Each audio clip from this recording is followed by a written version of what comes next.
Okay.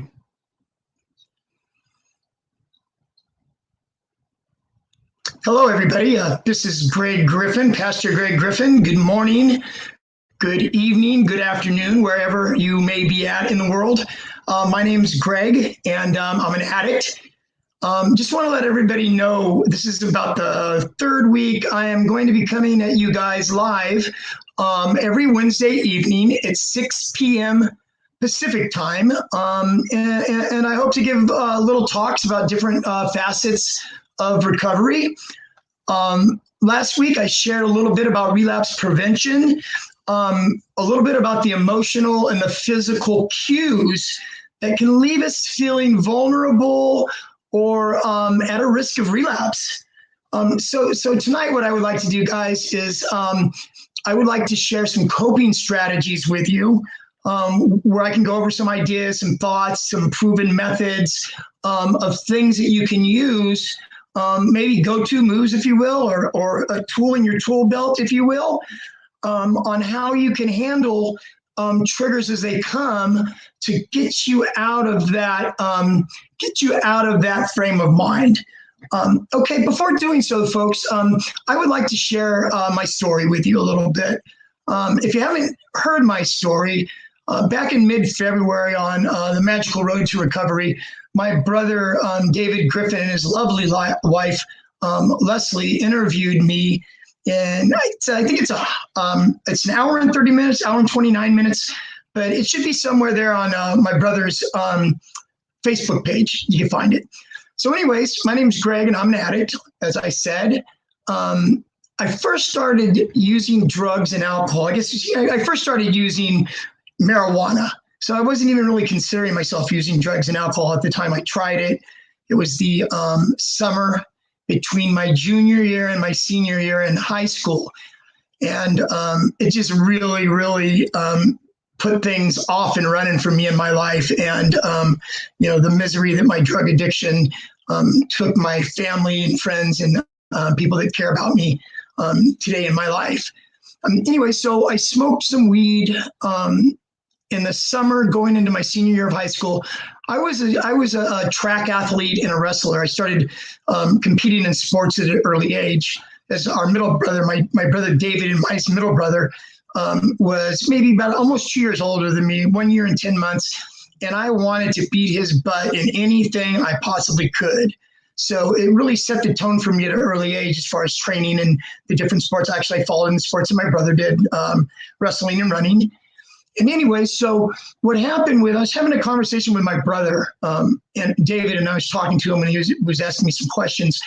And he asked me kind of what set that ball off as far as, the comparison or the thinking that the adrenaline or that euphoric feeling that I would get when I would run a personal best time, or I would win a wrestling tournament and I was on the top step there and having the medal and the little olive branch have you put on my head. Once I finished high school, that stuff was off the table for me. And so I think drugs started filling that void for myself. So it started with marijuana. After high school, then I started dabbling in other stuff. I mean, you're around some people that, have marijuana and pills and stuff like that. You open the door to a whole different subset of friends and to just new environments. So I started with doing a little bit of speed. I did a little bit of meth. I started a little bit of coke. Really, really liked it a lot. I liked the way that it made me feel. Too much, obviously, as the story goes on. And along with my drug use, there started becoming legal issues. So it started out, you get in trouble, you get put on probation for a year, then got into a little bit more trouble, and 6 months in the county jail and a year in the county jail. So anyways, the ante started going up as I got older and I started using more and more. I ended up going to Nevada in 1984, the state of Nevada, and I ended up over a weekend writing a series of checks that weren't my checkbook. It wasn't my checkbook. They weren't my checks, but I wrote a series of checks over a drunken 2-day weekend. There are 8 checks to be exact. And what ended up happening, what I did was I was a clever addict, or so I thought. I wrote a check because I couldn't cash me the cashier's cage. We'd already kind of burned that thing out. So the genius that I am, I wrote a check to check into a suite at Caesar's Palace for 4 nights, wrote the check, $200 a night, $800 for 4 nights. That evening, I'd go down at 3 a.m. I have an emergency in my family. Hopefully, I'm not like cluing people in how to be a better criminal, because that is not my intent. So we check out and I get the $600 cash back. So anyways, as it had it, of course, you know, I was drinking, gambling, and before I know it, the gig was up. Security surrounded me, arrested me. I went to Minden County Jail right outside of Lake Tahoe. And I did not know the seriousness or how much trouble I was in at the time. So anyways, once all the smoke cleared and I had these 8 checks, I met with, the public defender and all that. And I had an arraignment of my court date and stuff. And the public defender said, well, Greg, he says, they're offering to see if you'll plead guilty to 1 check. The thing is in the state of Nevada, each check that I wrote over that weekend, each check carried 1 to 10 years in the state penitentiary in Nevada. I pleaded guilty to 1 check and they ended up getting 5 years in the penitentiary. And that is really kind of the beginning of my criminal life there. You go in today's world, I work right now. I work in the drug and alcohol field. I have for the last 21 years. I'll get into that a little bit in a minute.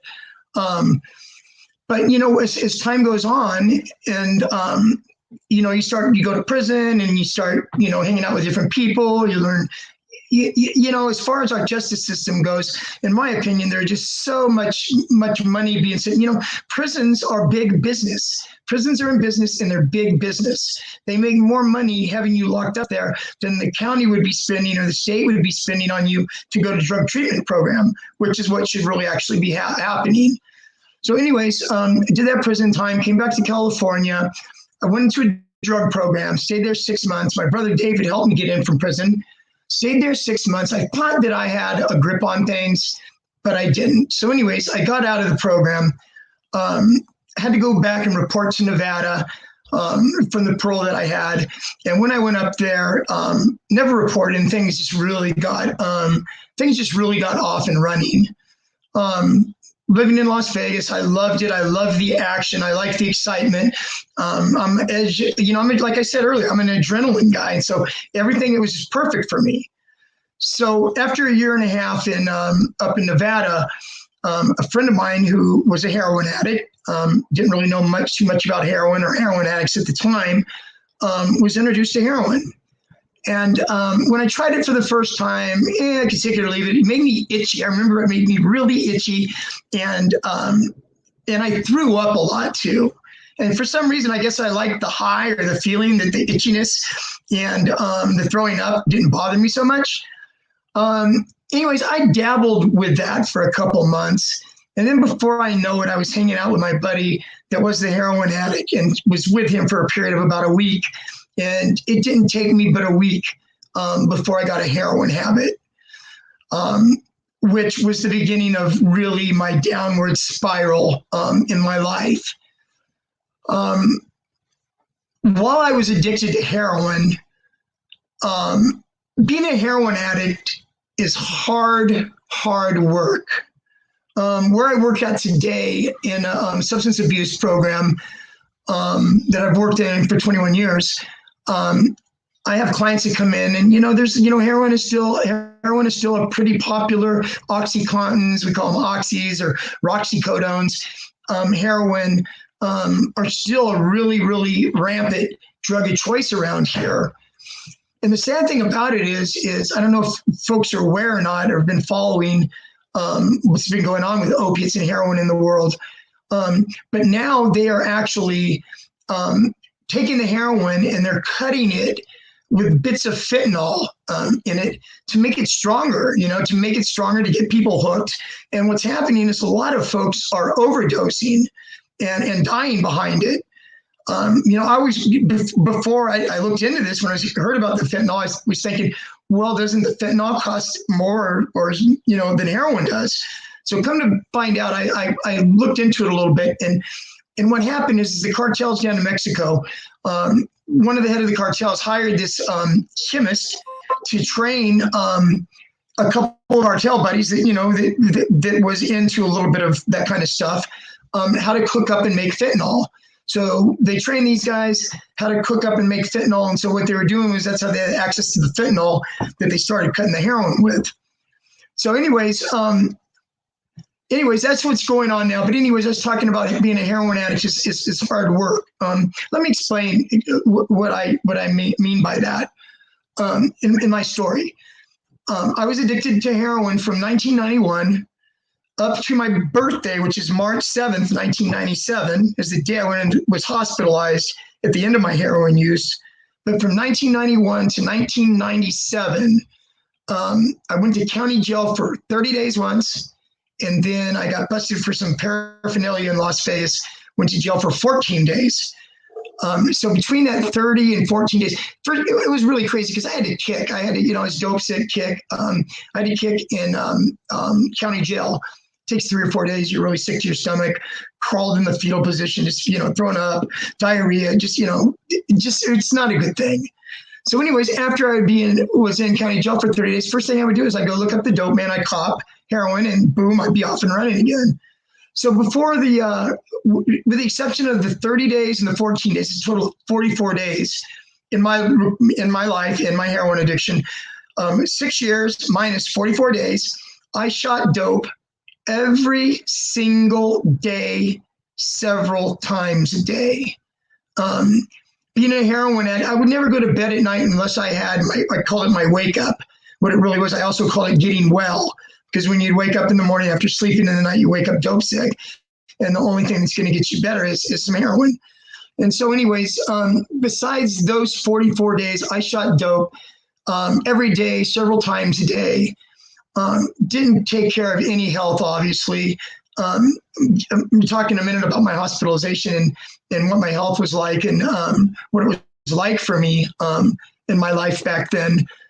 Anyway, so I tell the opiate addicts and heroin addicts that are currently in the program that I work in, I would tell them, if you could put in half of the amount of energy and focus on your recovery right now, 50%, you're going to make it. You go a long ways. Because being a heroin addict, it was just, as I said, every day, several times a day. So it was really, really hard. You really, really had to work hard at being a junkie, as funny as that might sound. So anyways, I went into the hospital in 1997. I want to give you guys a little bit of a backstory tonight.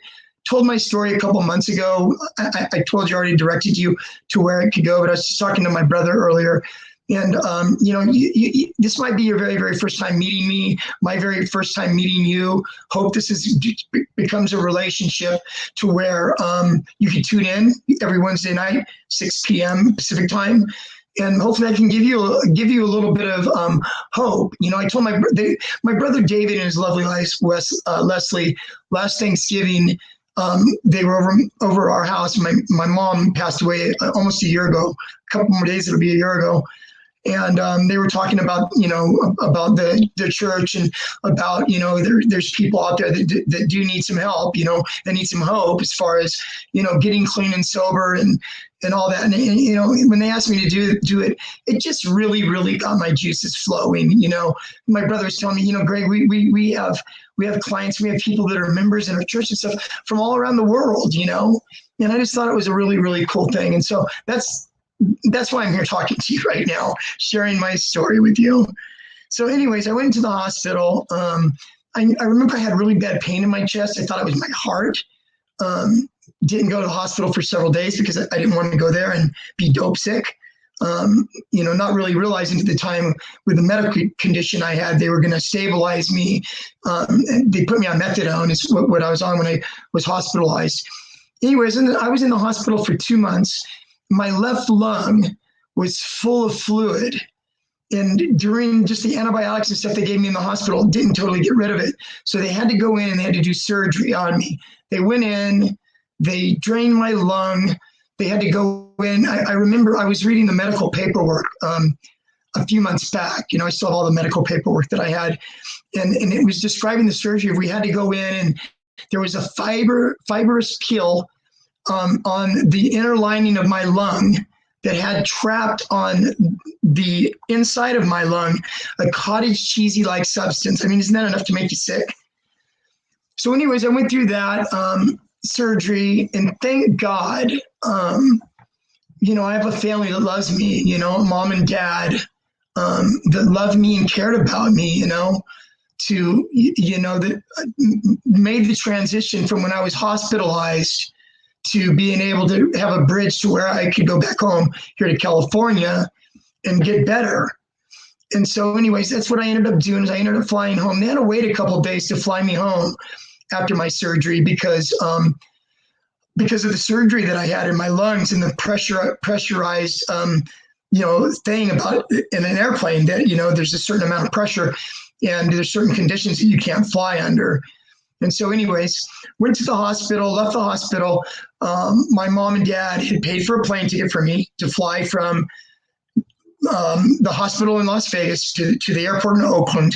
And so they bought me not a round trip, one-way ticket.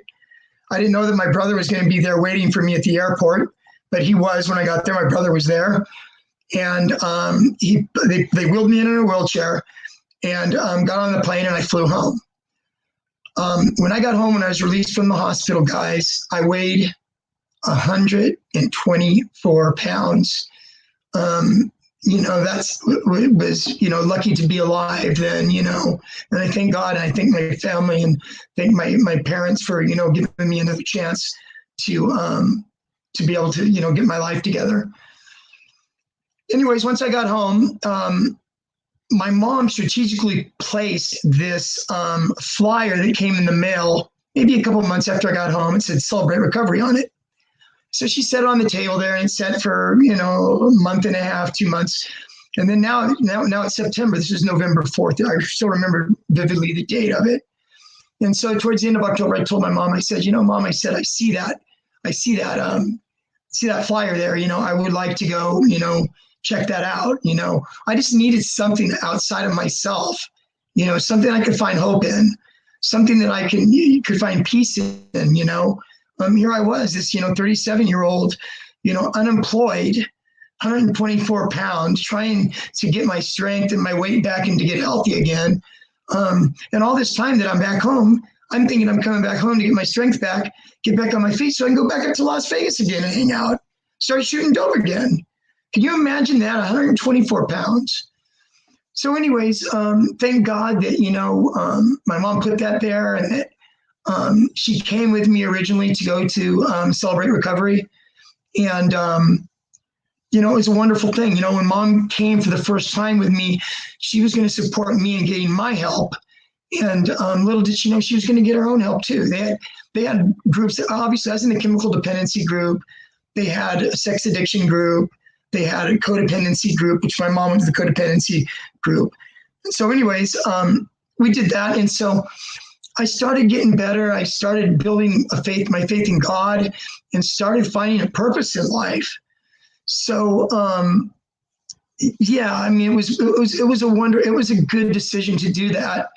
And as I got better and as my mom, she started making friends at the church and, I met a lot of friends at the church and, it's a really, really, it was a really, really positive thing. In a minute when I share tonight, guys, when I share a little bit about, relapse prevention and coping strategies and stuff, I'm going to go into some coping strategies. There's a lot of talk like call a friend or call your sponsors in 12-step meetings. I'm going to go into a little more detail of that when I talk about 12-step meetings and I talk about 12-step involvement and fellowship. I'll touch on that because early on, whenever I started going to this Celebrate Recovery, I remember really very, very well the gentleman that ran Celebrate Recovery. He was a Celebrate Recovery pastor, and his name was John Nielsen. And he took me under his wing. He heard my story. He saw me during my transition. I was far from well when I started going. I mean, heck, I'd only been home 5 months when I started going. And so anyways, thank God that he put him in my life. And he told me early on, he shared with me, he says, you know what, Greg, he says, it's really not that difficult, Greg. He says, you need to change playgrounds and playmates. And, that really resonated with me. I need to change playgrounds and playmates, it made sense. No more hanging out, guys, with the old friends. It's going to pull you down, right? Any of the old friends that you have in your phone still, you need to delete them, get rid of them. They're not going to do anything but bring you down. So anyways, it was a great message for me. And so after I was home, a year and a half, 2 years, and I wasn't going to go back to Las Vegas and start shooting dope again. Go figure that, right? I had to decide what I wanted to do with my life, what I wanted to do for a living. I was only 38, 39 years old at this time. So thank God, once again, mom and dad, helped me out, paid my way to school so I can get a career. And in 2000, I was certified as a drug and alcohol counselor. Started an internship in 1999 at the program that I currently work in. I've now worked there for 21 years.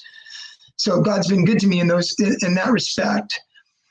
Okay, guys. So that's a little bit about my story. Well, but before I end my story for tonight, I just want to share because this has really, really, really been on my heart a lot lately. In 9 more days, my mom, who I've just talked to you about going to celebrate recovery with, and we shared a lot through that program, and it opened her eyes, to codependency and stuff, and it really opened my eyes too, to a lot of things, and 9 days. She died May 29th of last year. And now my dad, my father, he's, we didn't know if he would make it a year, and here 9 more days, it'll be a year that he's made it. My mom and dad celebrated. My mom and dad's wedding anniversary is May 10th. And before my mom died, 19 days before my mom died last year, my mom and dad, she was in the hospital, but my dad was there. They got to celebrate their 65th wedding anniversary then, with each other. So that was nice. But anyways, my mom was really sick, and her 1 year anniversary of passing away is coming up. And I just really, really remember my mom's last month on Earth here. She got rushed to the hospital in an ambulance. This was probably 3 weeks, a couple weeks before, maybe 3 weeks before she passed, early May. Me and my sister had to call an ambulance, and they came and picked her up at home and brought her to the hospital. And while she was in the ambulance, she had a heart attack. And when she was being wheeled into emergency, my sister was in the ambulance with my mom. And she had 2 more heart attacks. And the doctor told my sister at that point in time, he said, if there's family or friends, you need to notify him now, because, mom was on her way out. Come to find out, my mom was a battler. She battled through a lot of stuff her last year in life. But anyway, she came back through and came back to about 2 days after these heart attacks. And I got to tell mom then at that point in time, I said, Mom, I said, I got to really experience what it felt like to lose you, because we thought that we had lost you. And I told her, I said, from this day forward, Mom, you are now my bonus mom. And so what that meant to me was I got to love on her. I got to love on her hard. I remember her last, since that happened 2 or 3 weeks before she died, my mom loved massage. And, I'm not a massage therapist by trade or anything, but I give a pretty mean massage. You could ask my sister that, she would say yes. But I was at the hospital every night, and I'd give my mom a shoulder and neck massage and upper back massage, And one night I missed my little girl, my not so little girl anymore, Lindsay. She graduated, I don't know, maybe a week or two before my mom passed. And so I didn't end up going to the hospital that night. My sister was sure to remind me that next morning, Mom was wondering where you're at, because she wanted her massage. And so it was touching. Anyways, guys, that's my little bit of my story. Okay, so now I want to go into, let me see here. Now I want to go into relapse prevention. We're talking about relapse prevention. Last week I shared some triggers and stuff with you about what a trigger is and coping strategies. Let me give you first of all, let me give you a definition of a couple definitions of a relapse. A relapse is the act or instance of backsliding, worsening, or subsiding, or a reoccurrence of symptoms of a disease after a period of improvement. So basically, guys, it's like cancer, drug and alcohol use, we have found through time and studies and stuff, is a brain disease. So it's not unlike asthma. It's not unlike cancer. It's not unlike diabetes. It is a relapsable disease. So sometimes, does everybody relapse? No. Matter of fact, statistically, between 50 and 60 people, 60% of folks that get into recovery decide they don't want to use drugs and alcohol anymore and go down that path of not using it again. 50 to 60 people experience relapse. Just a little statistic for you. Okay, so of relapse triggers, there's both emotional and physical triggers. So for emotional, let me just use this acronym for you. It's easy. If any of you know anything about recovery or AA, you'll recognize it's called HALT, HALT. It stands for don't ever get too hungry, don't ever get too angry, don't ever get too lonely, and don't ever get too tired. Okay, so I'm going to take each of those, just quick, brief thing about it. Don't get too hungry. So what does that mean? What that means is that when we're in our addiction, obviously, most of us, like 90% of us, I would venture to say, don't give a crap about our nutrition or about eating even.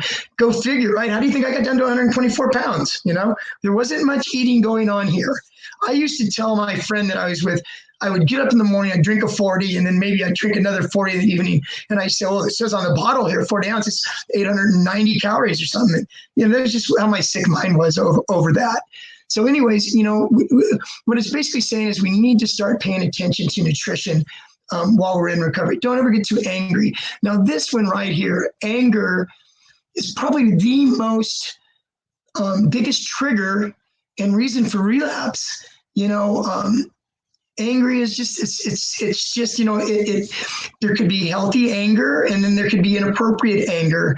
And what that is, healthy anger is learning how to walk through it and work with that. They come in various forms. You could either see a therapist, one-on-one therapist life and be able to process some of that stuff. There is also, what I do is I refer, there's a lot of, there are a lot of websites and stuff, practice deep breathing techniques, learning stress reduction, learn how to be able to self-calm yourself when you're in a situation like that. Don't ever get too lonely. Loneliness is a really big thing in recovery. And let me tell you why. In early recovery, basically, like I said, my spiritual sponsor, John, told me, Greg, you got to change playgrounds and playmates. That really, really resonated with me. So what did that mean?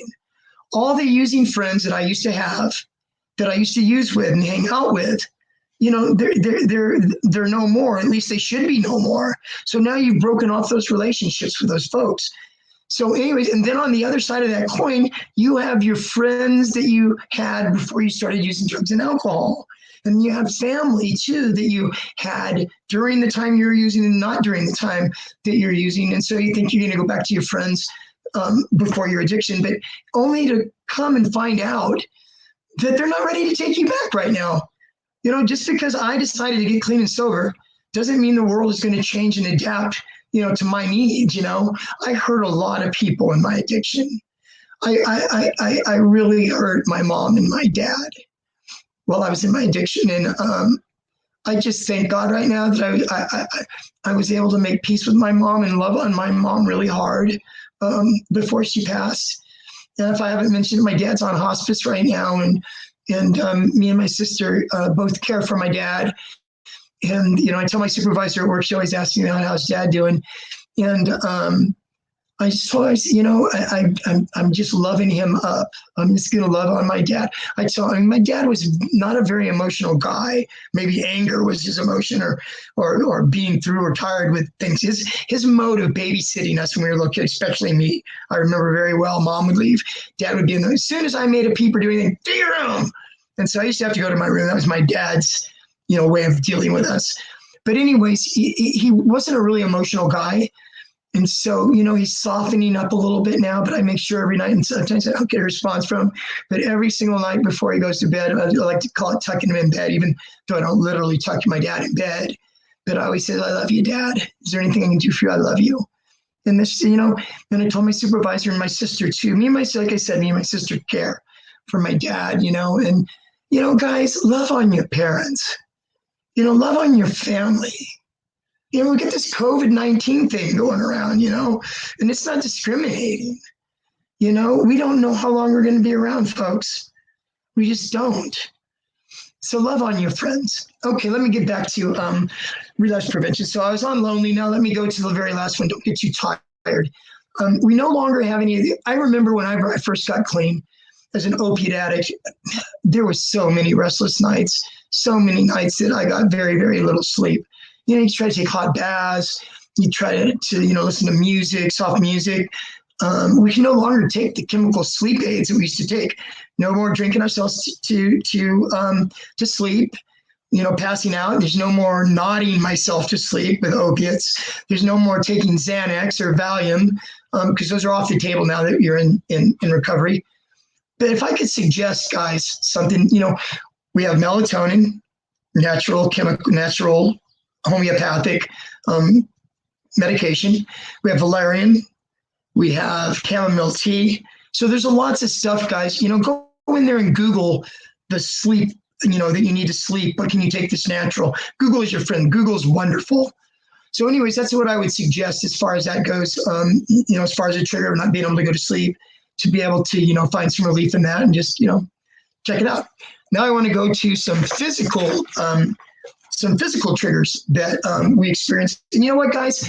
It's really crazy because I'm going to share a little bit as I'm going through these physical triggers, a little bit about my own personal experience, and how, maybe just a blurb here or there about what it was like for me, if it's helpful that way. So music, okay, certain kinds of music comes on the radio, and, and it reminds you of, when you were drinking or using, or reminds you of a relationship you were in that was unhealthy. You turn the radio off or turn the channel. Also, guys, there's the smells. I remember when I first came home, just smells. Like, sometimes you'll go someplace and you'll smell baking, something that reminds you of grandma's baking when you were a kid. So anyway, smells.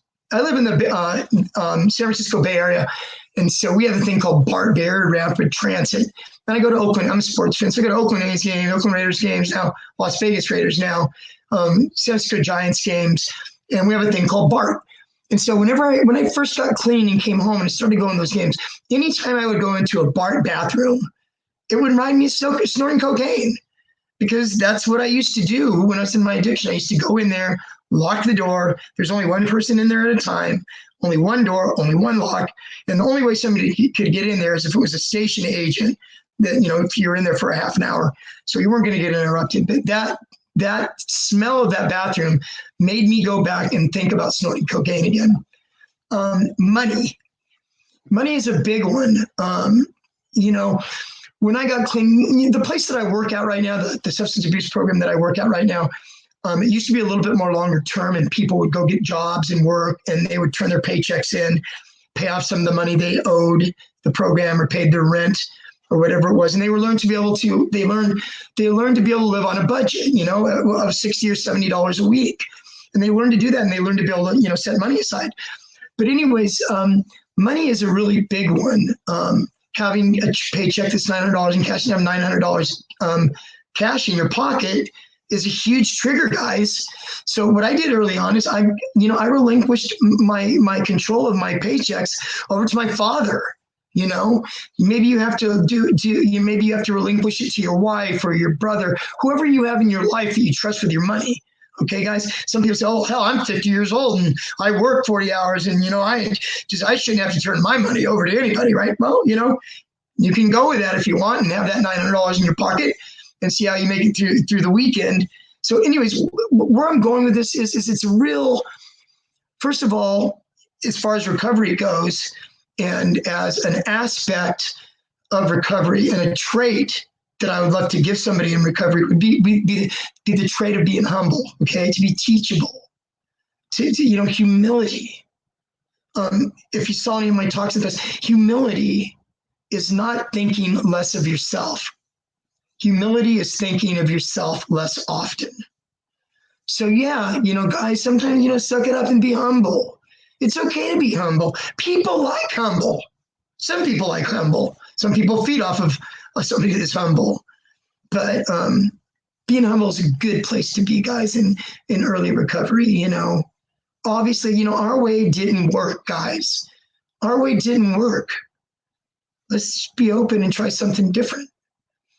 Okay, then how about this? Go into the grocery store, especially for us alcoholics out there, right? You know, Jesus Christ, you go there and they have this section that's usually off in the corner, and they usually have the big things, big bottles of, you know, tequila and all the top shelf liquor they have stacked up, right? So nowadays they have in the front of the liquor store in cases and stuff so people don't rip it off. But anyways, it's like, how do you think that feels to an alcoholic? How do you think it would feel? Crack cocaine on aisle 3, you know, methamphetamine, aisle 5. You know, every time that an alcoholic goes to the grocery store, especially new in recovery, it can be a tough thing. So what do? You know, bring a friend. You know, bring somebody, bring a sponsor, bring a friend that's supportive of your recovery. You know, talk about those feelings after they come up and process those feelings after they come up. Okay, exits on a freeway. Exits on a freeway. So what does that mean? Okay, you're driving down the road. You're driving down the road. There's an exit on a freeway that you're used to getting off on, that the connection is a few blocks away where you have to go cop. So anyways, you're driving down the freeway, and this exit has this gravitational pull towards you to where, you know, should I, shouldn't I, should I, shouldn't I? What do? One, you can take a different route home, even if it's 5 or 10 miles further. You can do that. If it's really, really a strong urge, call a friend or call your sponsor 5 minutes before you get to that freeway exit and talk your way through it. One last physical trigger is, and this was really a trip because I experienced this. And when I experienced it, I experienced almost 3 years into my recovery.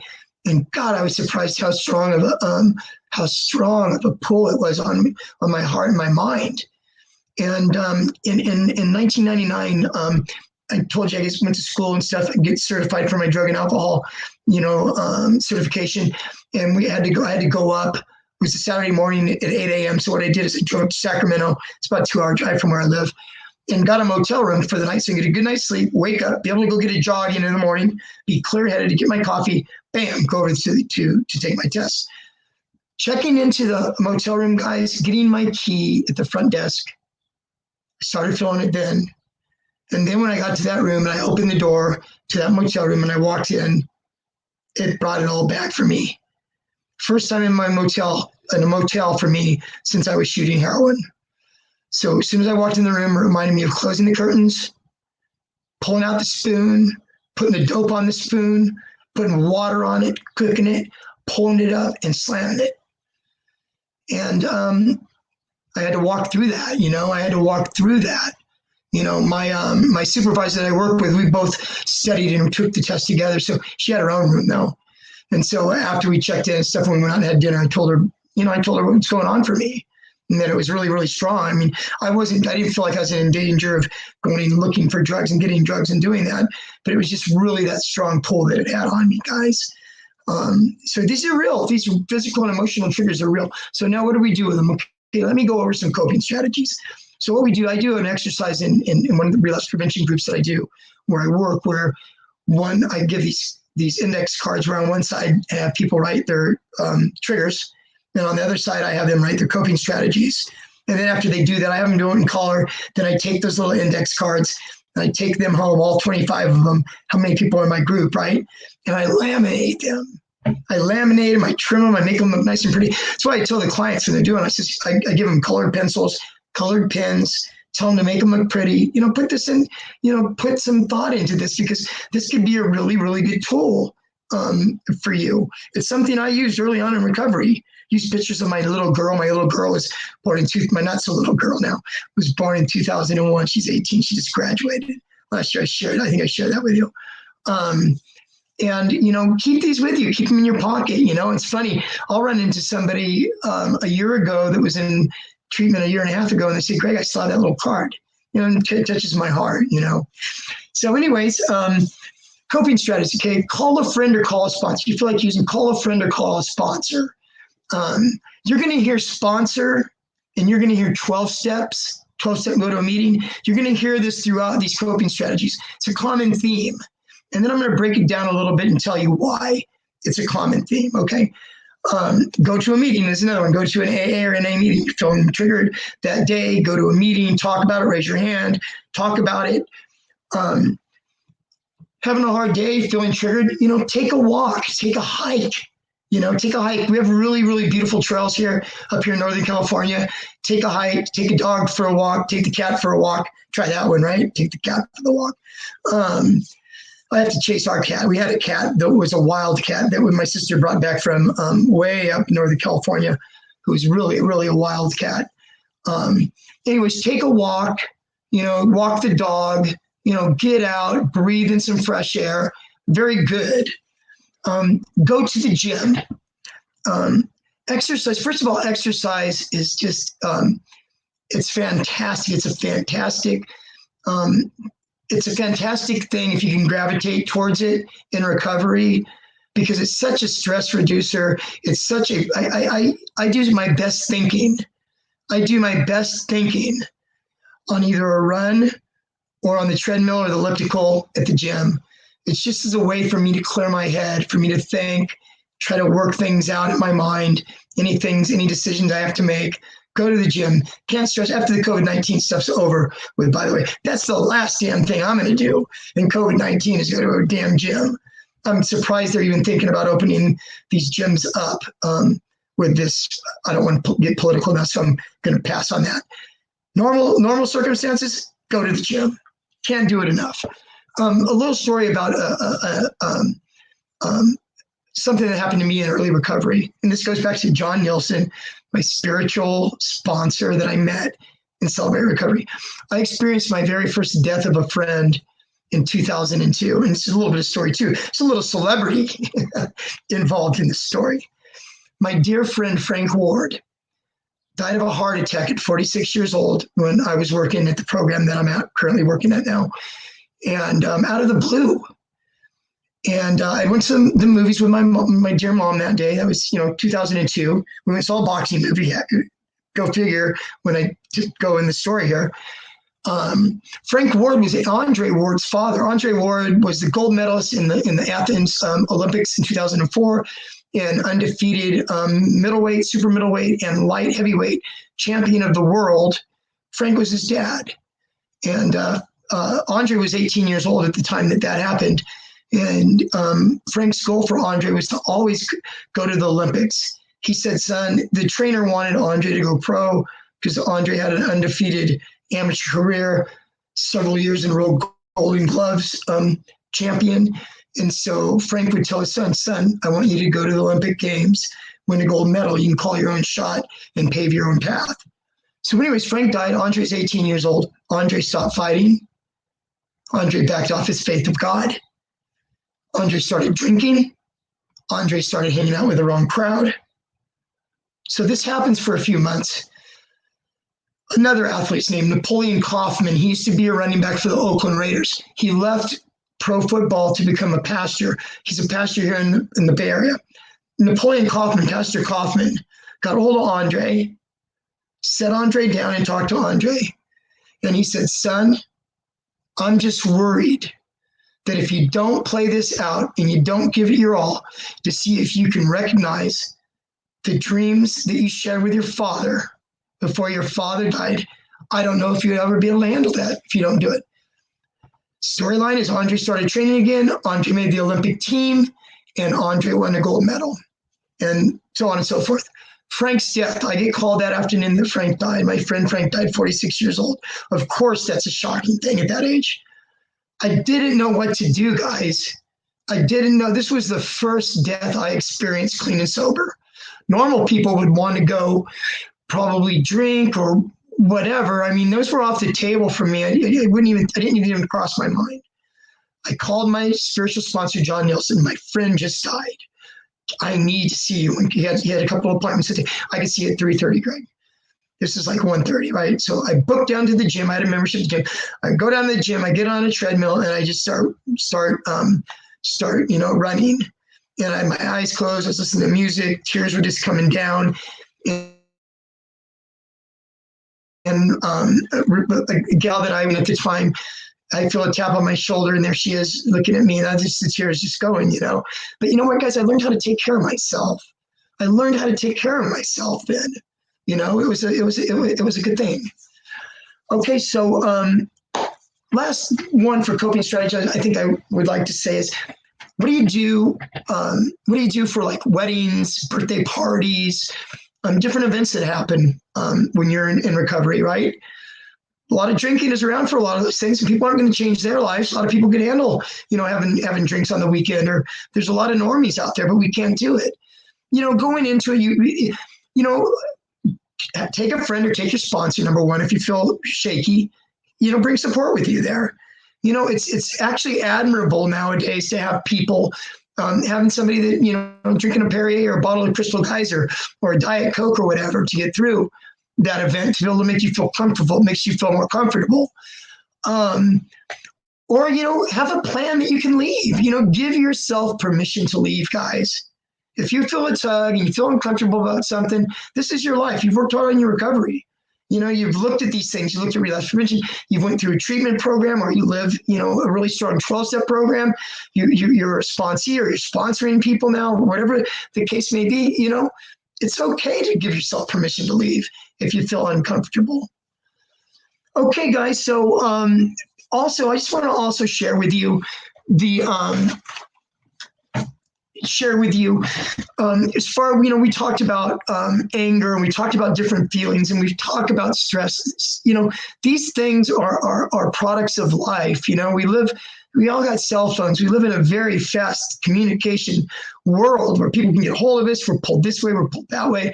You know, as far as exercising and stuff, because there's also Google is your friend. You know, there is a couple places that I know of that mindful.org. There's a couple different places, you know, Google mindfulness, breathing techniques, different places. They're free, guys. Go in there and learn, you know, breathing techniques. I went to mindful.org today, and right when you go in there, they have a little button. It's a 5-minute relaxation meditation button, and you sit down, get yourself grounded, relax, and hit the button, and it will walk you through 5 minutes of, you know, just stress reduction, meditation. You know, it's really good. Okay, I told you. Wrapping up the end of the night, I want to talk a little bit about 12-step meetings and about sponsors and what that means, and why do I mention it so much. Like I told you, my spiritual sponsor says, Greg, you got to change playgrounds and playmates. You know what, guys and gals, that's easier said than done. You know, making a whole new support network. And when the 12-step programs of NA and AA are a lifestyle. The steps it's a lifestyle program. It is a replacement of friends and acquaintances, or wherever a relationship brings you. You know, you go to a meeting. You know what I recommend first for anybody that's new in recovery, that's just finishing treatment, or hasn't been to treatment, or wants to stop using, and doesn't have to go to treatment to stop using, but could stop using with the fellowship of AA and NA. If I could give you one trait, one quality, if I could give you one tool, one resource for your recovery tool belt, I would give you the gift of AA and NA. Why is that? You meet people, you start community building, guys. You get a sponsor. How do you get a sponsor? You go to a meeting, you raise your hand, say, I'm brand new. I'm new at this, and I need a sponsor. And somebody will come up to you after the meeting and talk to you. Or sometimes they have sponsorship meetings where the meeting will start out, and the secretary will say, it's a sponsorship meeting, and they'll have the people that are in recovery raise their hands that are able to sponsor. Men for men, women for women will raise their hands on who they get sponsored, and you go up and you talk to them afterward. Why is it important? First of all, the first couple of weeks of early recovery, it's a lot of emotions. You need somebody to maybe call and talk to help you get through these tough times. A good sponsor will take you and put you under their wing, and they will introduce you around to all their friends. Look for somebody that's got a couple, 2, 3, 4, 5 years of recovery under the belt. Somebody that's currently working the steps themselves that can explain the steps to you. I'll have another talk here down the road on the 12 steps of Narcotics Anonymous or Alcoholics Anonymous, and I'll break them down for you in a way that that you can relate to, or direct you in a place that you can learn more about those steps. They'll put you under the ring. They'll introduce you around to the people they know. Now you're building a network. What I really recommend is, the beauty about NA and AA is, after a meeting, there's lots of stuff that happens outside of the meeting. There's lots of stuff that happens outside of actually working the 12 steps.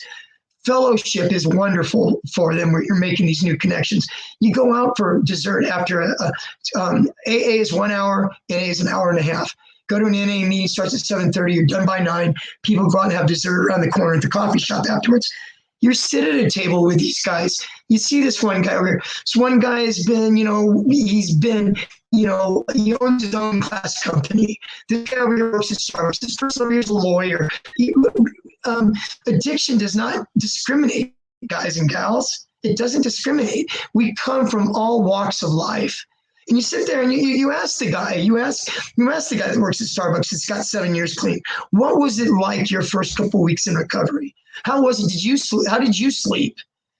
How did you work? What did you do on your step 4? Do you remember how to kind of give me some suggestions about doing step 4? And so you get to pick these guys' brains and stuff, guys, and it's a beautiful thing. It's a wonderful thing. Also, to mention that they have in 12-step meetings and stuff, they have clean and sober softball leagues. They have clean and sober dances. They have bowling leagues. They have all kinds of fun stuff, guys. So, anyways, I would love for you to try going to a 12-step meeting, and I would love for you to share it with me down the road at another talk that I give. You can write stuff in the comments. I would really appreciate it. There's a comment here in the comments section. I'm going to read it real quick.